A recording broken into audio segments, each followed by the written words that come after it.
Kwa kuwa Bumbuli ni moja ya maeneo hayo ambayo yamekaa vibaya kijiografia, Mheshimiwa Mwenyekiti, kwa kadri bajeti itakavyoruhusu, tutaangalia namna gani ya kuweza kuyabadilisha majengo ambayo Mheshimiwa mbunge ameyataja, kuona kwamba tutaweza kuweka tawi la VETA katika jimbo la Bumbuli. Nilikuona Mheshimiwa Mama Salma Kikwete. Asante sana Mheshimiwa Mwenyekiti kwa kunipa fursa ya kuuliza swali dogo la nyongeza. Kwanza niwape pole wana Mchinga kwa kadhia iliyotokea jana. Kwenye shule ya Mkwajuni madarasa mawili yamezuliwa na upepo na wanafunzi sasa hivi hawapo madarasani. Nyumba 2 za walimu zimeharibika, halikadhalika na ofisi ya mkuu wa shule imezuliwa. Nini kauli ya serikali? Nini mkakati wa haraka kuhakikisha kwamba wanafunzi wanarejea shuleni? Majibu, Mheshimiwa Naibu Waziri. Mheshimiwa Mwenyekiti, nakushukuru kwa nafasi hii, na kwa niaba ya Mheshimiwa Waziri wa Elimu, Sayansi na Teknolojia nichukue fursa hii kumjibu mbunge wa Mchinga mama yangu Salma Kikwete kama ifuatavyo.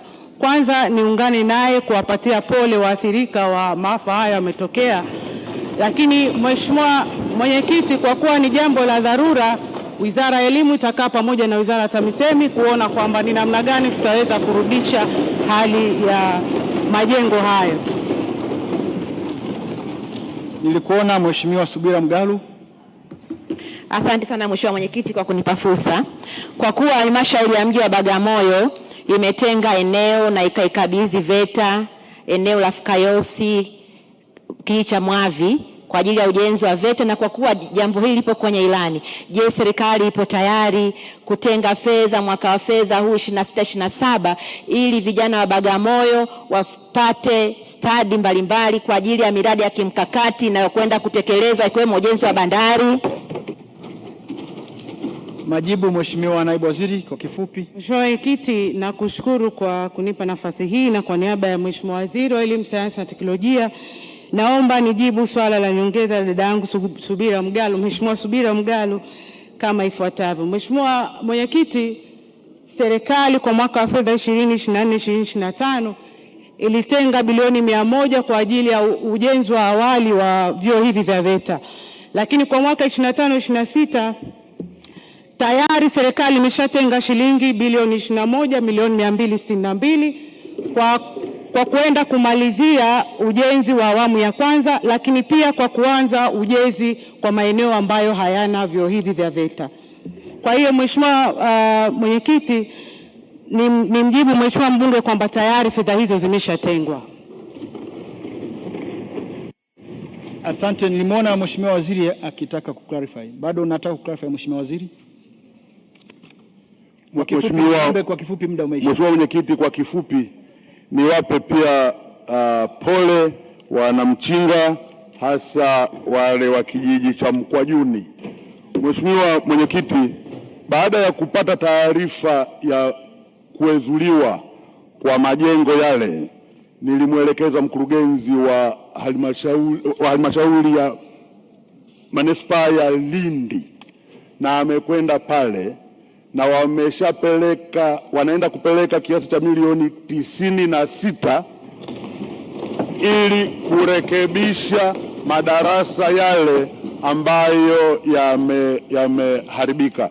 Kwa hiyo Mheshimiwa Mwenyekiti, tumeshalichukulia hili tayari, na nimshukuru sana Naibu Waziri wa Elimu kwa kuliongezea namna alivyoliweka. Tunashukuru sana Mheshimiwa Mwenyekiti. Asante. Waheshimiwa, tunaendelea.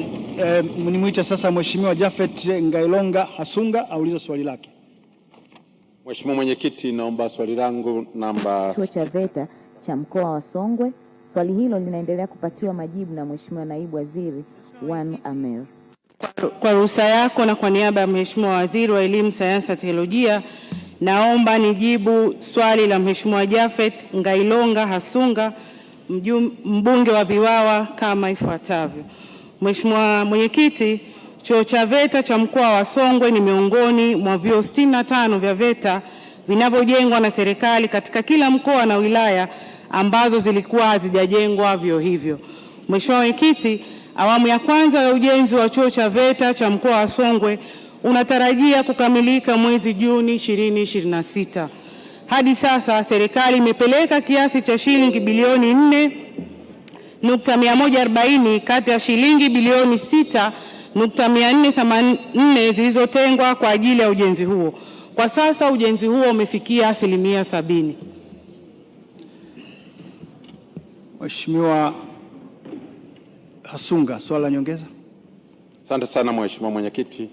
Kwanza nianze kumshukuru sana Mheshimiwa Naibu Waziri kwa majibu mazuri sana ambayo nina imani kwamba wananchi wa jimbo la Vwawa watakuwa wamefurahi sana.